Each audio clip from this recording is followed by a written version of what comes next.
nuclear submarines that sank in the 1960s. Thanks to Bob's underwater imaging system, which he calls the team finds the USS Scorpion and the USS Thresher.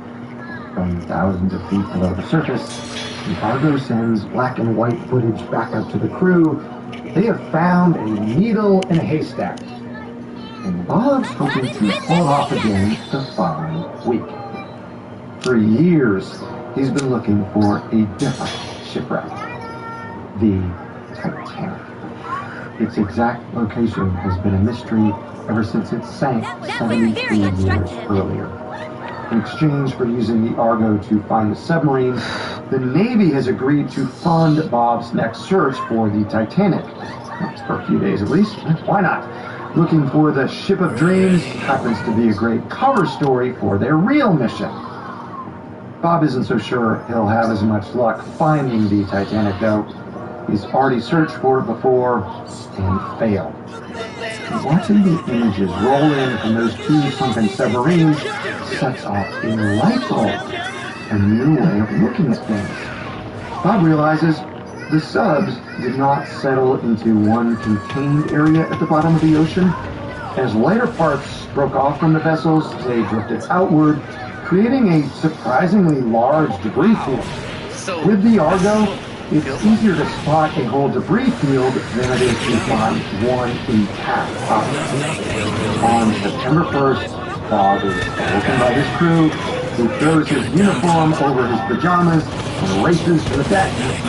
There, on a screen, he can make out what looks like a boiler covered by debris of ocean muck. Every object is the unsinkable ship that now rests nearly 2.4 miles below the surface. Bob announces his discovery to the world, reigniting interest in the Titanic.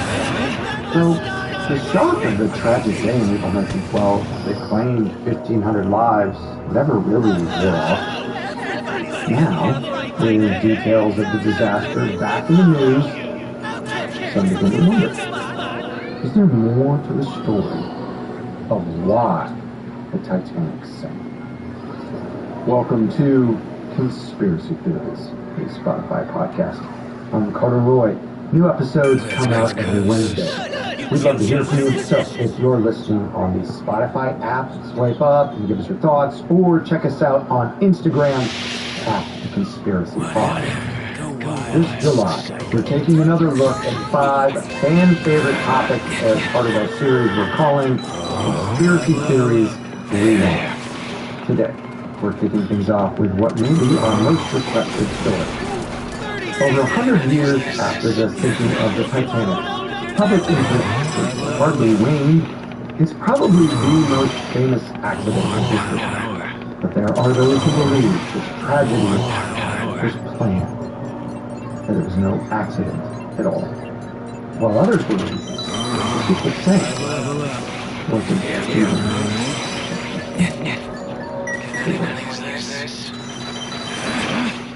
On April 10th, 1912, the RMS Titanic is finally ready to set sail from its dock in Southampton, England. Over 880 feet long and 17 stories tall, the luxurious passenger liner has been years in the making, advertised to be larger than even the world's tallest building. Friends and families of the passengers gather on the docks, bidding their loved ones farewell, and they come from all walks of life. Rich, poor, white collar, blue collar. The ingenuity of the Titanic created many levels of accommodation, perfect to suit anyone's budget and needs. Many passengers hold one-way tickets to America. They're on the brink of a new life, sailing toward a brighter future. The excitement in the air is palpable. In a few minutes past noon, the Titanic sets sail. But it isn't exactly a smooth start. Before it even leaves the port, the giant ocean liner comes dangerously close to sideswiping a nearby boat. The benefit of hindsight, it seems like a clear omen, sign of what's to come. And in a moment, Nobody can predict that in just under 5 days, more than 2/3 of these 2,200 souls on board will lose their lives, and the Titanic will rest at the bottom of the Atlantic Ocean. As far as they know, the ship is unsinkable. The unsinkable claim stems from the Titanic's innovative design. The bottom is surrounded by 16 watertight compartments. If catastrophe occurs and a compartment fills with water, they can be sealed off to keep the flooding contained. Reports boast that up to 4 of them can be compromised and the Titanic will stay afloat. This belief that the improbable is impossible may be one of the many catalysts behind the world-famous catastrophe. 4 days later, it's April 14th, clear, cold, moonless night. Jack Phillips and Harold Bry typically man the ship's Marconi room.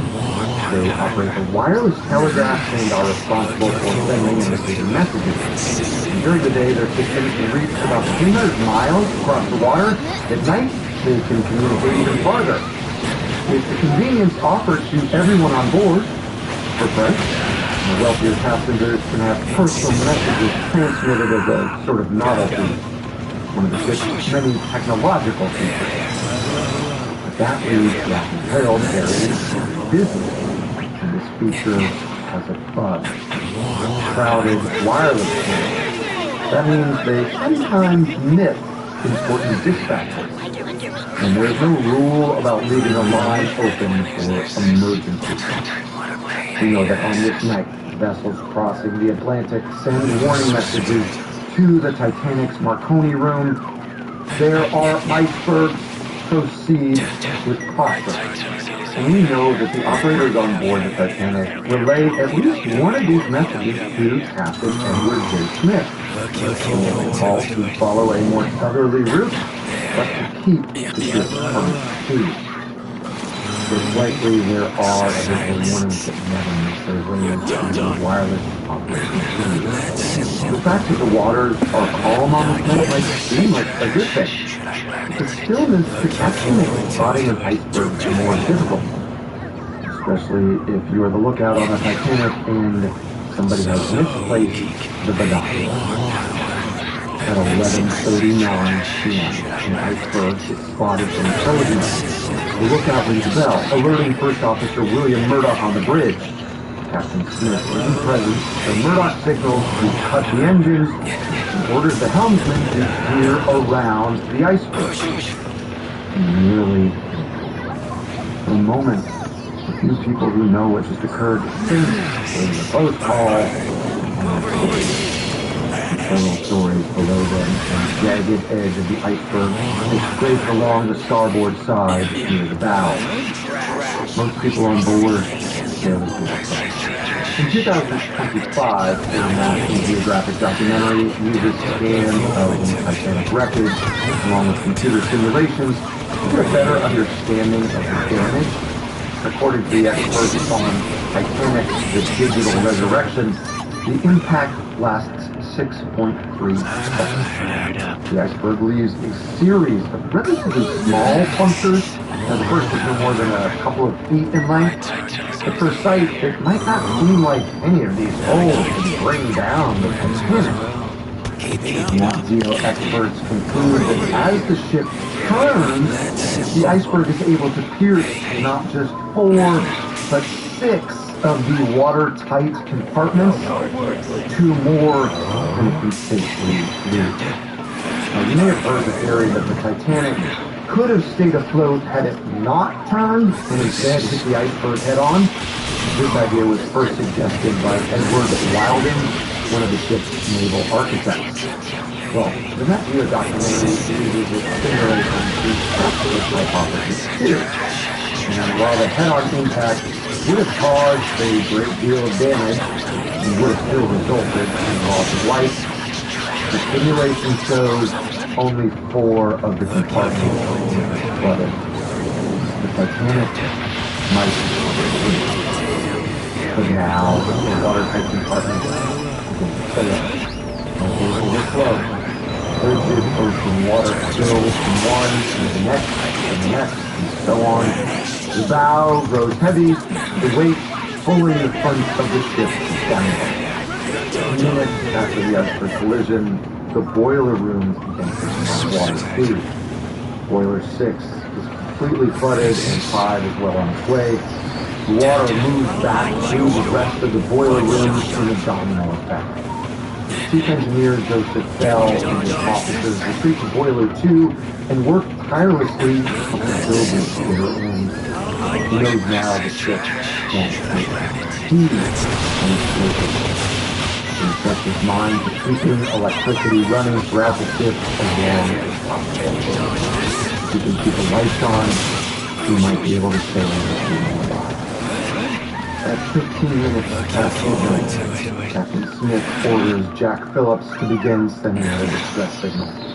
Phillips taps out the letters CQD in Morse code and a short message to anyone in range.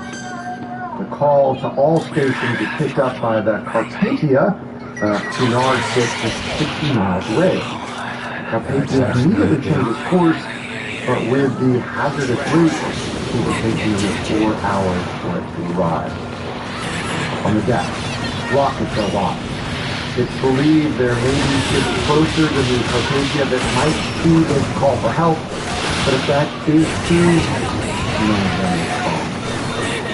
The first light boat is launched at 12:45. Notoriously, the Titanic is outfitted with a near 20-inch boat. Every single one was to be launched at capacity. They could still only hold 1,178 people. That's about 1,000 each. Added to that, the first boat takes off with just 27 people. So it's built for 65. Because the Titanic hasn't set in yet. Passengers take their time leaving their cabins.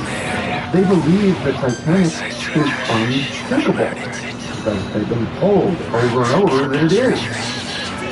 But by 1 a.m., waves lap at the bottom of the famous Grand Staircase. Getting to safety now means trudging through 28 degrees water. Separation though, everyone realizes chaos breaks out as the entire ship takes on a noticeable downward tilt. As another lifeboat is lowered, men try to jump on board despite calls for women and children first. An officer fires his gun into the fray. By 2 o'clock, the bow sinks farther into the water and the rear propellers rise up above the waterline. The remaining collapsible boats are washed away as those left on board scramble through freezing water to hang on to anything that floats. It's all about survival now. Captain Smith dismisses the last crew, reportedly telling them that every man for himself. He's last seen on the bridge, waiting to go down. A total of 705 people make it out alive. Much less than 1/3 of the passengers are on board. Those who left early are now far enough away that they have a clear view of the Titanic stern that's higher and higher off the water. Then, around 2:18 a.m., the lights flicker out. The moon is night. The Titanic is in the shadows. Portals up on board, observation. As the Titanic becomes vertical, the strain is so great that it breaks across the midsection, right through the third and fourth funnels. The massive front end of the ship disappears into the sea. The stern passes back down to the water, and it too begins to slip below the surface. The back of the Titanic rises straight up, and moments later, the rest of the ship is swallowed by the sea. The two then goes to the P-330 on the foot. Carpathia arrived, 2 rescued survivors. It's been well over an hour since the Titanic sank. And in that time, just a few lifeboats have gone back to check for signs of life among the debris. A handful of people are pulled from the water, but very few survive cold. It's difficult to know precisely how many lives are lost, but the generally accepted estimate is 1,500. I got 4K. Back to the mainland, the immense death toll sends the world reeling. Let's see why it'd be hard to process. One day, the Titanic is one of the safest ships in the world. The next, every headline screams that more than 1,000 men, women, and children on board have died. So the public demands answers. Just 2 days later, the United States Senate announces an investigation into the Titanic disaster. Over 80 witnesses are called upon to testify, and during these hearings, a story comes out about the sinking that is treated as a If I don't get H off of that, man. Two survivors claim they saw, or at least heard, the ship break in two. And we now know that really is what happened. But in 1912, these witnesses are largely met with incredulity. For years, people tell them they're wrong, thanks in large part to the opposing testimony of Charles Lightoller. He's the highest-ranking crew member to survive. He stayed on the Titanic's stern until nearly the last second when he dove into the water. He might have gotten pulled into the deep if it weren't for a boiler exploding from somewhere below him. The thrust of that explosion pushed him upward, right next to the lifeboat. Lightoller insists the ship did not break. And people believe him. After all, he had a front row seat. He's a high-ranking officer, and he says the Titanic breaking in two is flat out impossible. It isn't until 1985 that the other version of the story is proved correct. When Bob Ballard locates the wreckage of the Titanic, he comes back with photographic proof that the ship did in fact break apart. The bow and the stern rest approximately 1/3 of a mile apart on the ocean floor. Lightoller, the apparent expert, was wrong. And this turn of events may have lent an air of possibility to other theories about the Titanic. If they got this huge fact wrong, what else don't we know? And with an accident of this scale, there are many theories, including one that suggests this wasn't at all. This episode is brought to you by Netflix. In every major disaster, there are two stories. The one you see on the news, and the one happening behind closed doors. In Unhinged, a new, thrilling, interactive game experience on Netflix, the hurricane is just a cover story.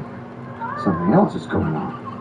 Missing neighbors, padlocked stairwells, people who have met a fate worse than what a raging storm could create. Your phone is the controller, flashlight, and lifeline to your best friend who is aiding in your escape from your apartment before the attacker closes in. When your phone rings, would you play Unhinged now, only on Netflix. Let the show begin. Officially, the Titanic struck an iceberg just before midnight on April 14th, 1912. 2.5 hours later, it sank to the bottom of the Atlantic Ocean. What up, Curie? 3 miles from its intended destination. Where you been at, G? As with so many major tragedies, there is no shortage of people who claim they were supposed to be there. But with the Titanic, it's actually true that several notable figures narrowly escaped death. For whatever reason, luck, fate, divine intervention, their plans change, they would avoid the ship, and their lives are spared. Milton S. Hershey, the chocolate magnate, pays a deposit for his first-class room on the Titanic, which he later canceled. Alfred Gwynne Vanderbilt has his ticket too, but is a last-minute no-show. And 3 more years to his life, in 1915, Vanderbilt would go down, ironically, with another massive famous ship, the Titanic. Then there's American financier and Wall Street tycoon John Pierpont Morgan. Reportedly, he also set the sail on the Titanic in April 1912, but changes his mind. A lucky coincidence? Well, not everybody thinks. J.P. Morgan wouldn't be just another first-class passenger. Goofy! One of Morgan's companies controls the White Star Line, which owns the Titanic. Morgan actually has a special fleet on the Ship of Dreams. Gummy dedicated bear. especially to him. It's ready and waiting whenever he wants to hop on board. He has his own deck, his own specially designed bathtub, and the room is styled to suit his personal taste right down to the wood paneled walls. In fact, some of Morgan's personal art collection is already loaded onto the ship. He's all set to return to New York, and then just days before his trip, he changes his plans. And historians say we don't know for sure why he does this, while others say he doesn't board because he knows the ship will sink. Step back to you. Around the turn of the 20th century, the cruise ship industry was born. Prior to that, sea travel had been focused on one thing: efficiency. And a few visionaries see opportunity. People want a better experience when they make that long trek across the Atlantic, and people with money want to travel in luxury. Why not make the ship part of the vacation?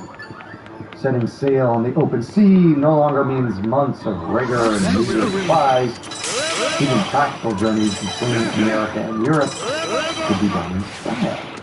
A few years later, this new business model sparked a rivalry. In the early 1900s, two luxury ocean liner companies are locking battle.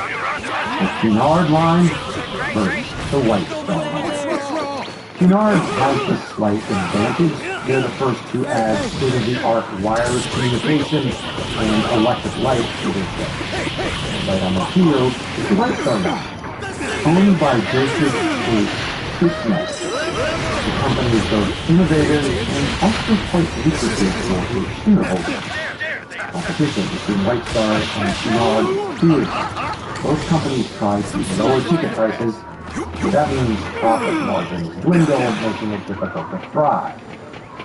It's around this time that J.P. Morgan takes notice. The investment banker and financial executive already has this business conglomerate that dominates Wall Street.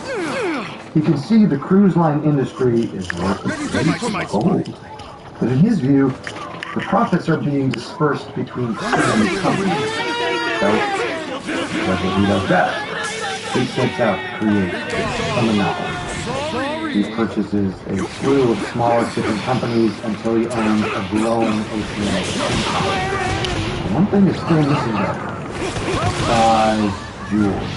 He attempts to buy the largest of all the shipping companies, Cunard.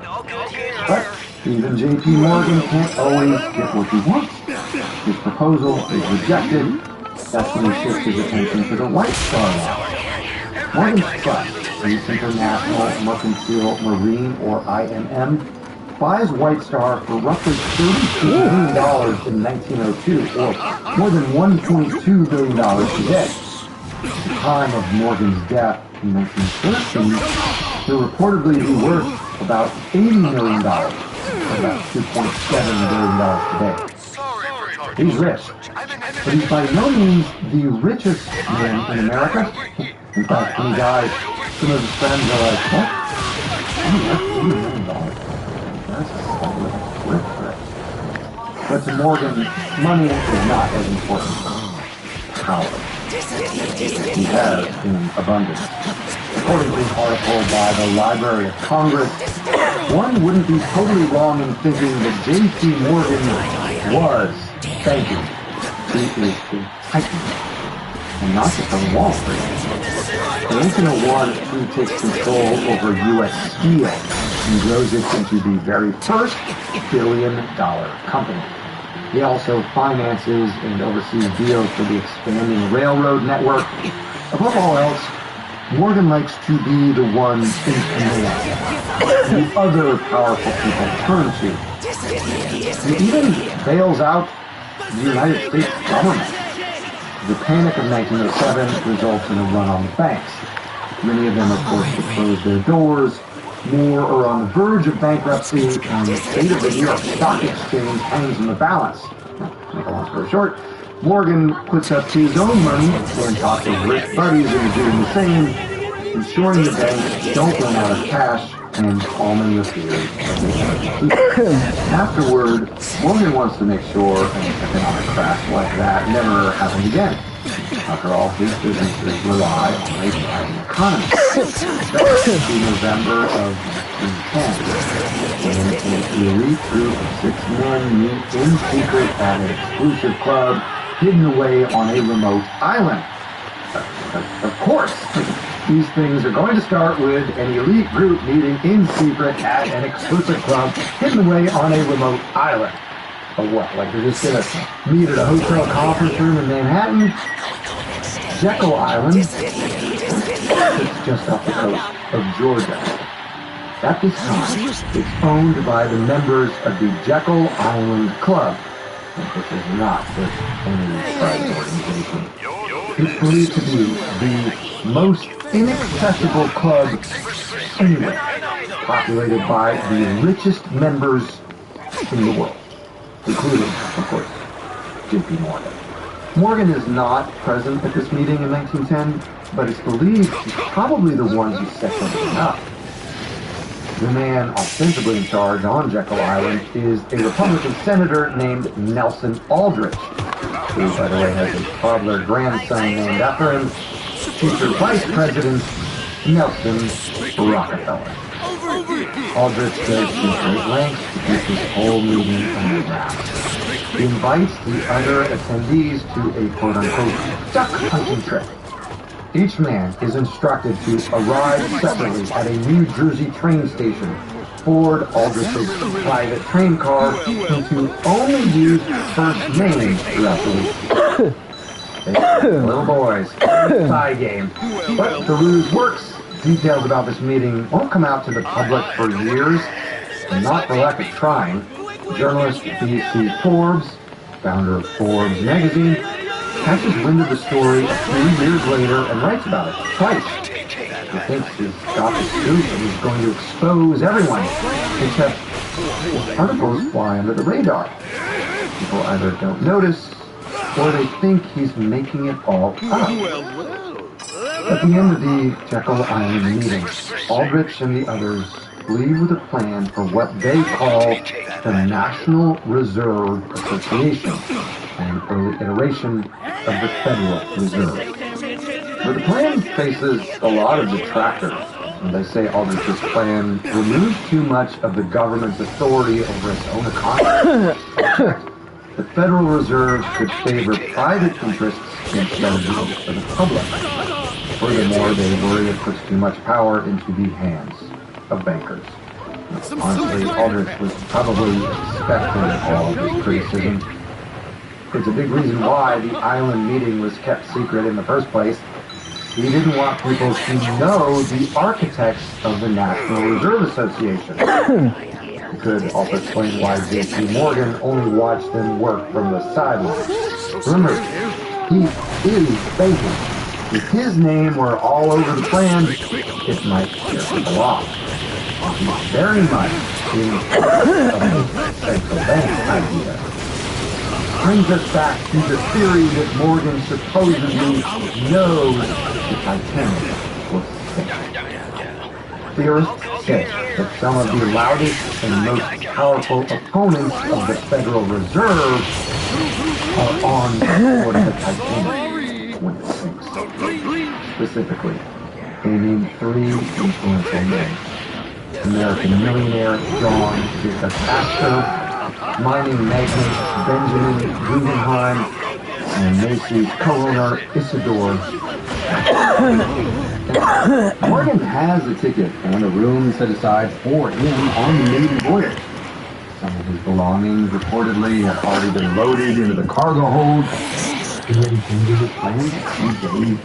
Yep, it sure is. It's like today. Later, could jump on his private jet later that day. Here's a special room about a week. It's a pretty big deal to change plans. And if he does give an explanation, he gets lost to time. But Titanic historians offer 2 possible answers. In 2021, John Lynch of the Titanic Historical Society tells Reuters that Morgan is too busy trying to export valuable artwork from France. Apparently, French authorities have had enough of rich Americans buying up their art, hoarding it, and now they're tightening their rules. Lynch says Morgan sees this moment as one final opportunity to add to his collection before that door closes behind him. So, instead of catching a ride on the Titanic, he's in Paris tying up loose ends. Another Titanist, Ray Lapine, says that could be true, but the official story he heard is that Morgan falls ill and wants to extend his stay in Aix-les-Bains, France. He vacations there every year, and it's easy to see why. The town is known as the Riviera of the Alps. It's a place where lush green mountains tower over impossibly blue waters. A place that's famous for cooling thermal spas, where the ultra-wealthy, like Morgan, can relax from their daily lives.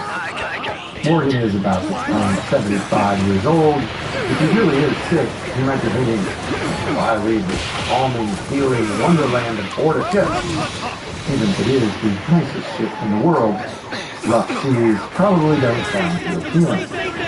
Either that, or he just wants to spend a few more days with the Hamilton family, who also happens to be his mistress. But some say those are the cover stories. Because in 1913, the year after the Titanic sinks, the Federal Reserve Act is signed into law. In order to make that happen, here we go. Maybe Morgan wields his power, something clearly relative, to make the Titanic go down and to keep the track. But if Morgan did target his rival, then sinking the Titanic seems like a risky way to take them out. That's true. All three supposed enemies of the Federal Reserve, Astor, Strauss, and Guggenheim, do perish that night. According to survivors' reports, Astor ushers his wife into a lifeboat, and they have passed up his own chance to board one. Strauss's story is similar. He refuses to board the 4 women and children and gets left behind. As for Guggenheim, when it becomes clear the ship is sinking, he reportedly gives up his life vest, changes into his best suit, spends his final hour drinking brandy and smoking cigars. As the legend goes, he and his valet declare they want the coast to go down like Jim. I'm not saying it would have been easy for these men to survive. Perhaps Morgan knows they would rather die than be thought of as cowardly, stealing a seat out from under a woman or child. And by the way, that's exactly what happened to White Star Managing Director Bruce Ismay.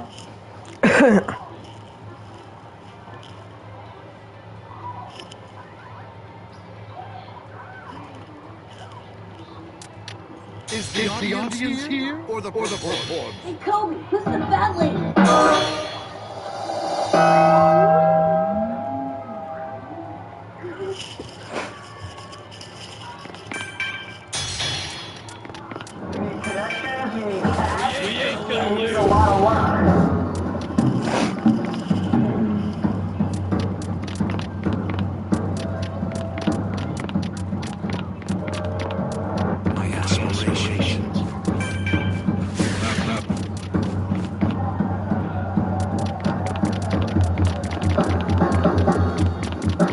Everyone should go out there, put their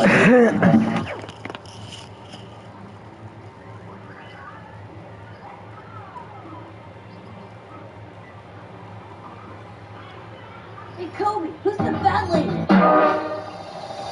I want to support my parents.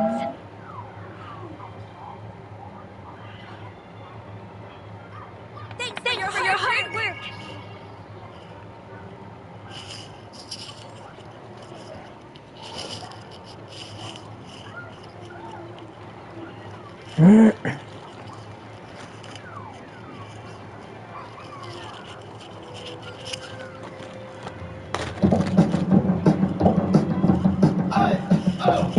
Let's go.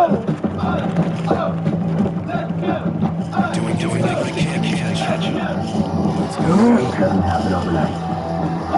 It happens every morning. Full body nutrition and fuel to start whatever's next. Sponsor of FIFA World Cup 26. Hey everyone, how's it going? Welcome back to the channel. Dylan here. We have breaking news from President Trump. He just said Iran is finished! Animals and horrible people. No problem. Amen. Salim. He just said Iran is finished!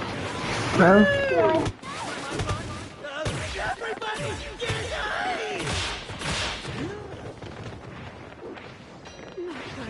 Found? What? Nothing to sweat about.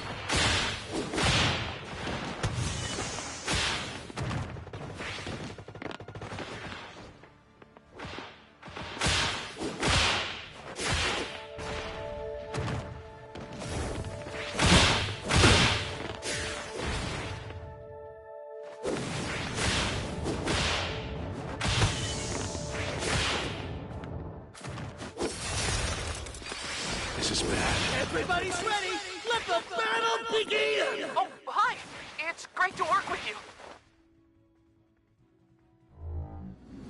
Oh, everybody's looking for a fight today! Time to crank the volume!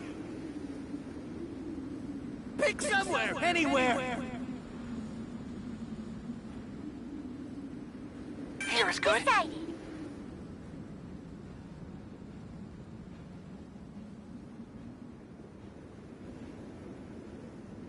Here. Preparations complete!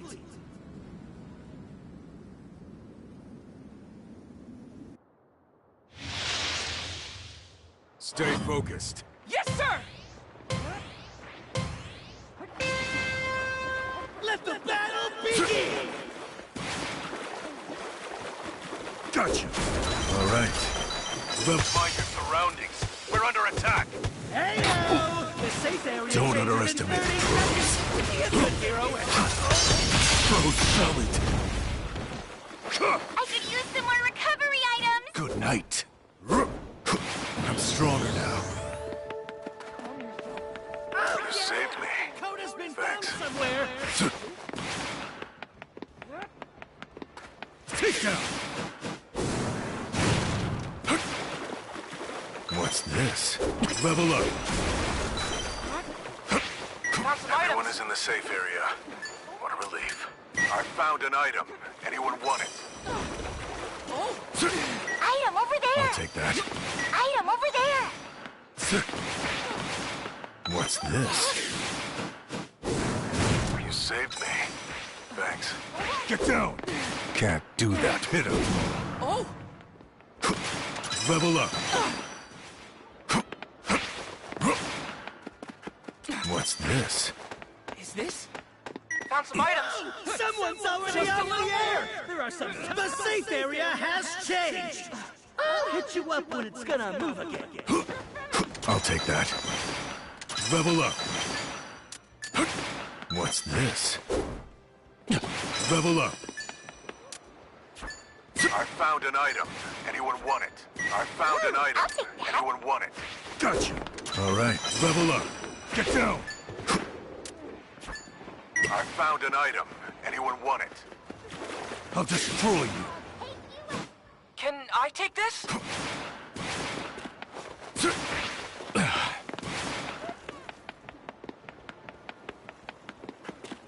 You got 30 seconds before the safe area Gotcha. moves! Better, it's what you've all Level been up. waiting for! An item box appeared! Take down. All right, level up. Get down. Good night. Level up. Found some items. Ooh, I'll Get take down. that. Please calm down. Saved a civilian evacuation. Item over there. What's up, Raw Man? Gotcha. The enemy attack! Watch out! Intercept them. He's at war.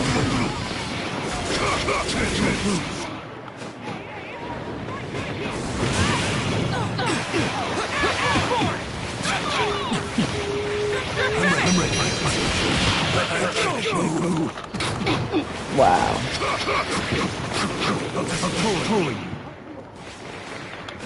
Good night. I'll take that. Stronger now.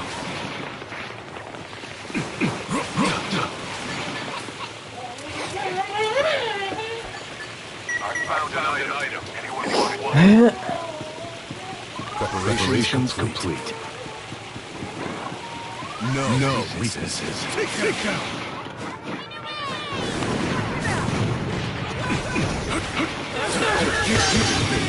God, dude.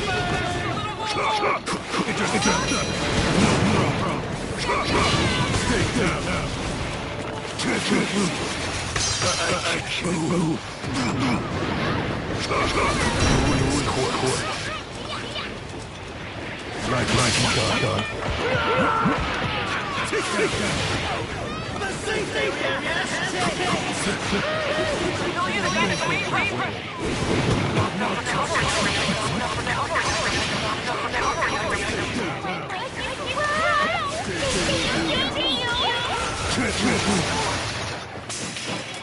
Save me. Thanks.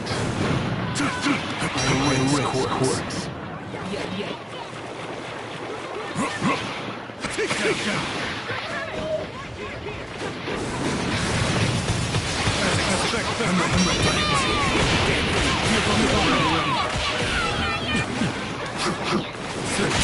What? I'm strong. Save me. Thanks. Preparations complete. No weaknesses. Better than a map. Preparation stronger now. I'll pull you. Gotcha. All right. Impossible. Items! Everyone! Hurry up and get these areas! There's an enemy. Brace yourself. Level up. Intercept. Close.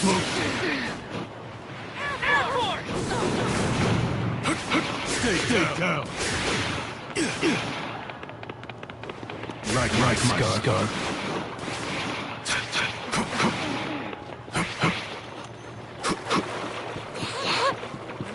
No weaknesses. I'll take that. Preparations complete. What's this?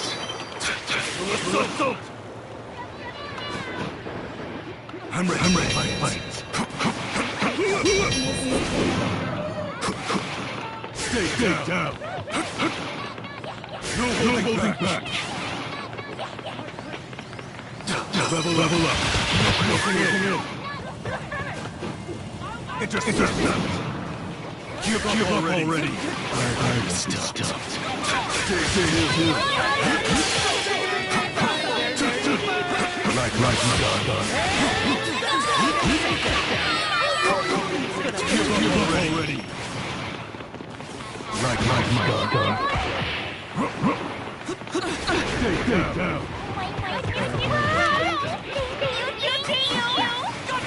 Right, Scar.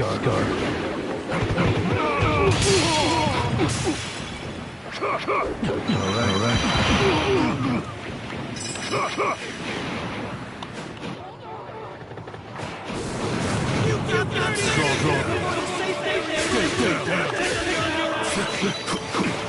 Level up.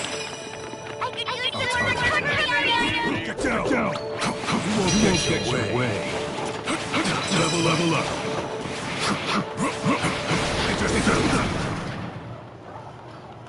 What is this?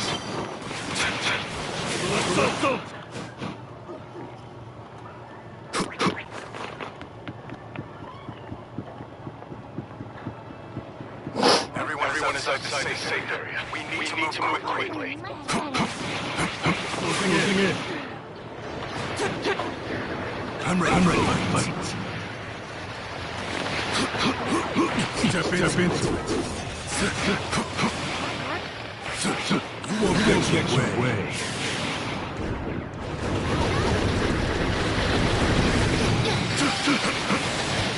Right, Scott. Race course. Give up already. No holding back.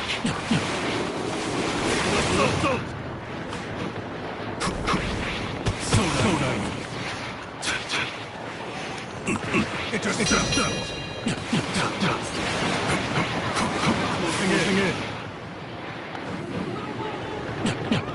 I'm ready. Fight. Close. Not enough recovery items.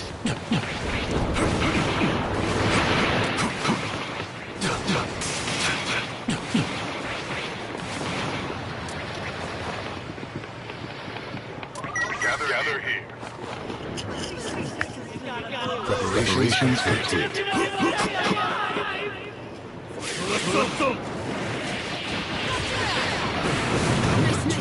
Right, Scott. Stay down. Closing in. Give up already. I wonder what inside that item. Stay down. Everyone! Hurry up! Get the area! Let's get some more! Give up already. All right. Level up.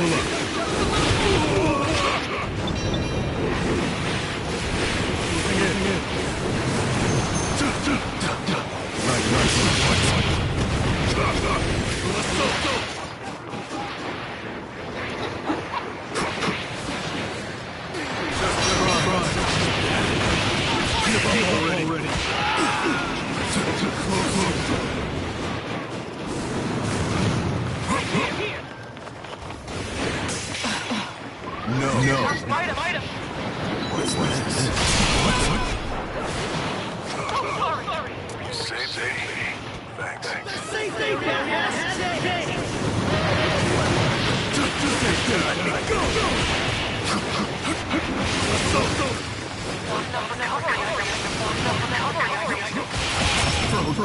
There's still I'll help out.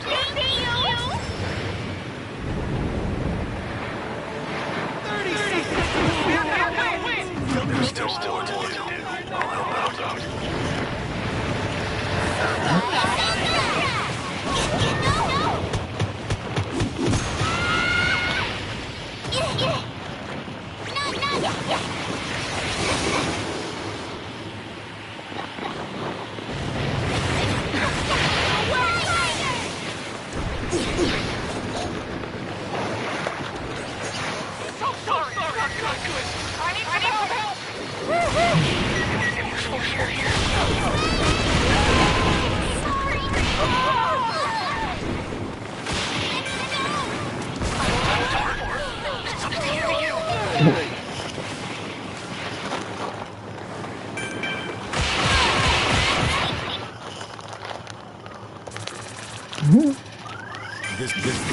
This is coming in handy.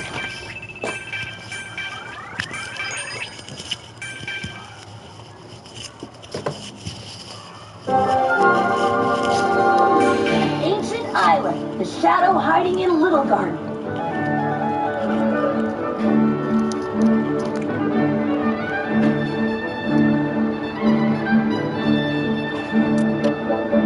Okay, let's be sure to get together.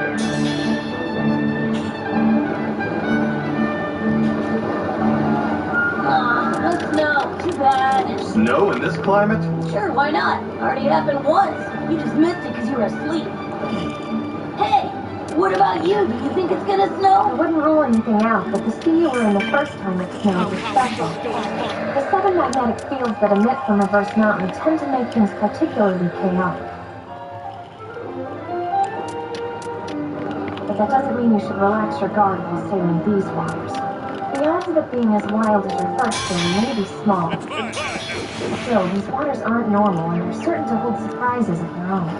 Remember, never underestimate the sea. Hey, guys! Anyone care to sample my special drink?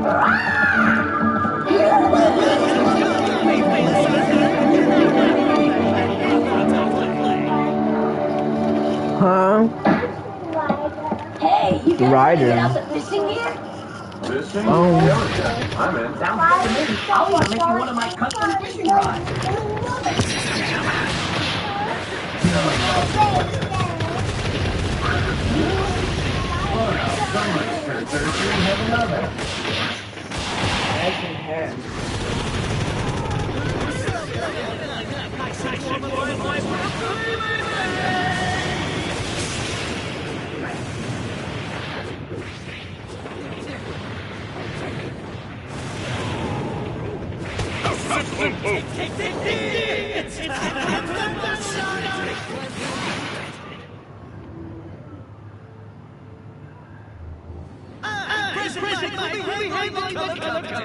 Stay tuned.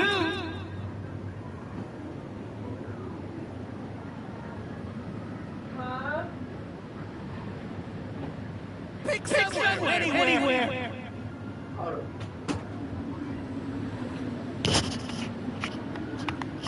Start here. I choose start here. Here he is. Good. You choose your position.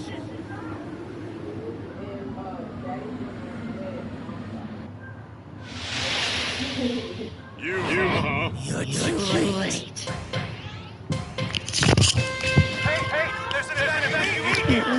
Disappear. It ain't here.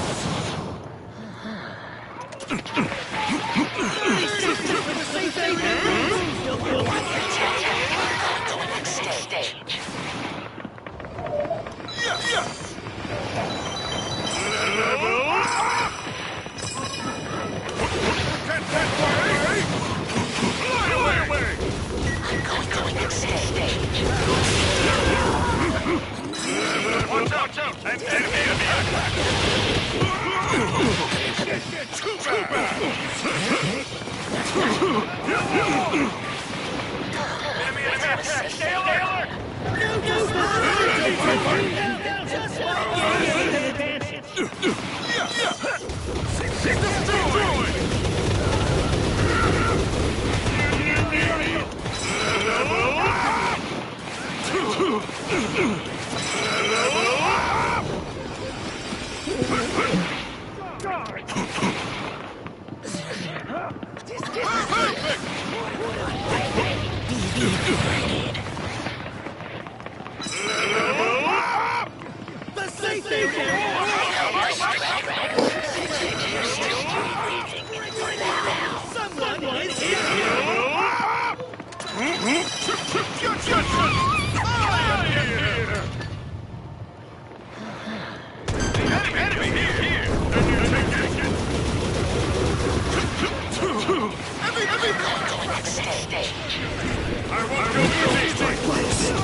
It's fine now. It's dangerous here. It's It's dangerous here. Okay, I've got you. Perfect. Pulverize. How about this? Good. You're still breathing. For now. See ya.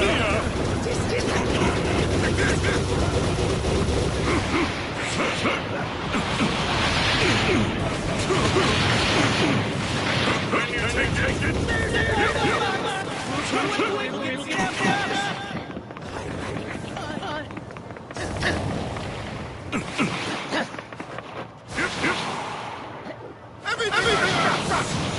This way, right of it.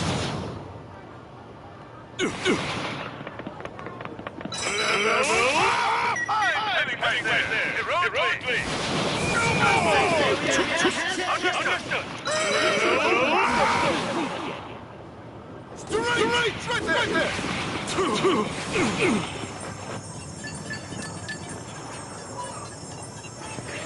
I'm heading right there. Heading right there. Items.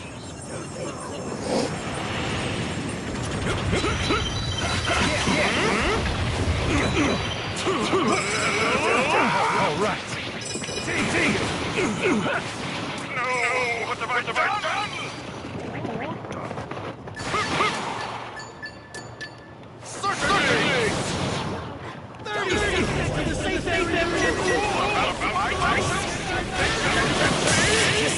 Try to block this.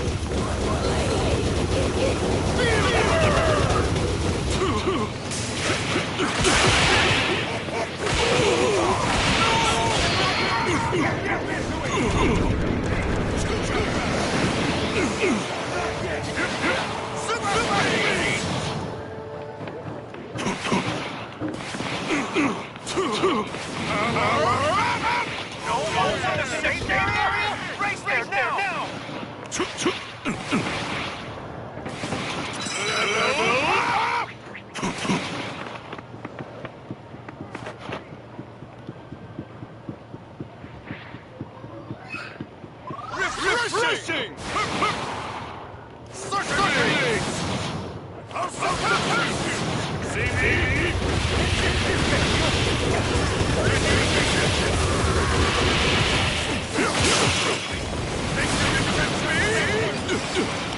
Check out the treasures. Try to block this!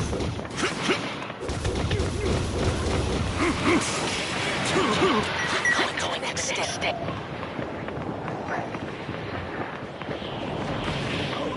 Ready to fight! See me?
Scoot back!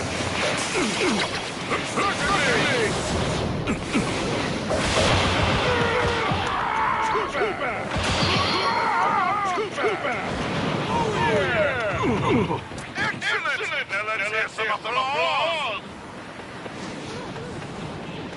I'm heading right there. The enemy is here!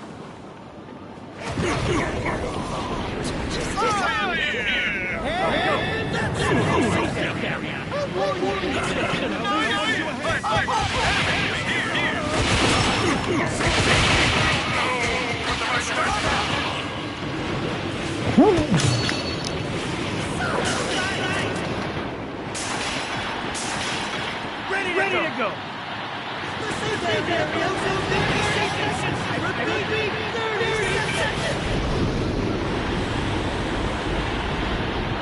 Much better. Yes, good.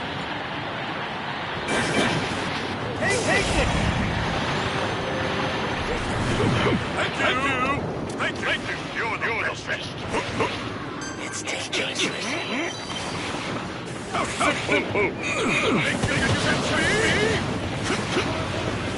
Some allies haven't made a safe area.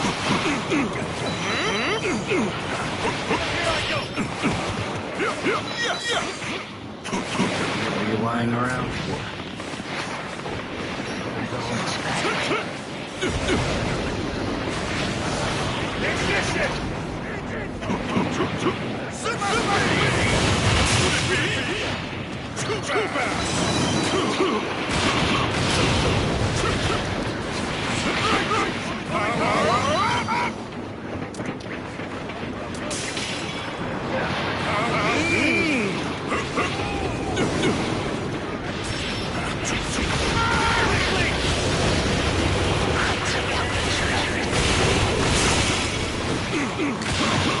Thank you!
What are you doing?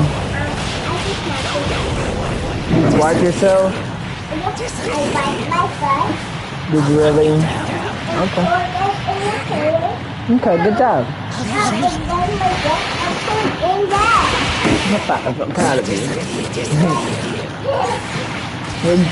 I'm not, I see it, silly.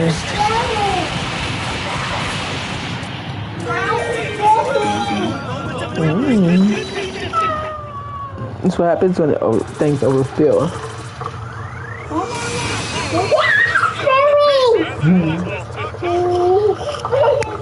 Silly. And useful.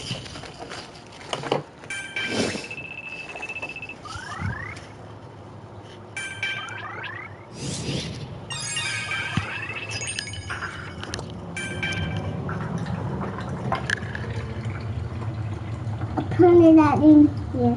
Ah, spilling! That is spilling. What's that? Ow, it fell. You okay? Yeah, my cup.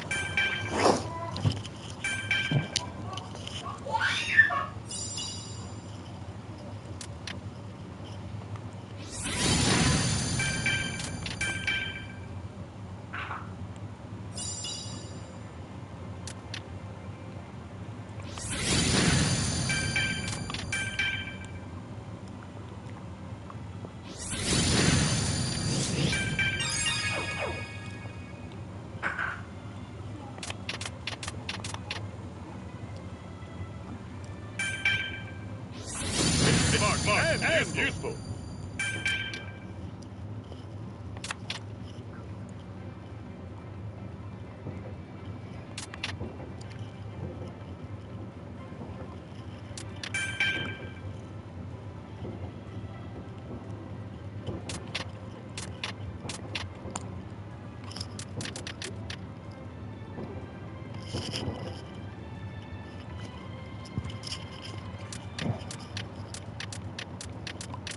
Hey, Niecy, what are you doing?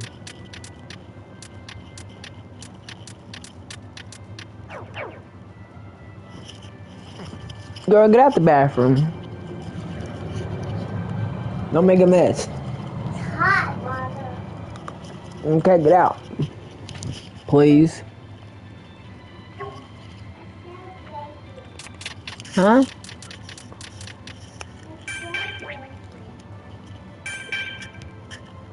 Niecy, please get out.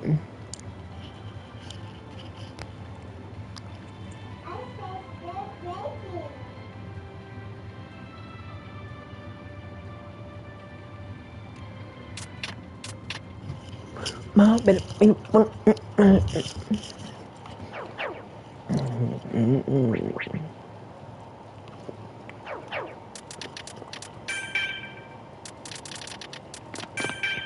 Show them their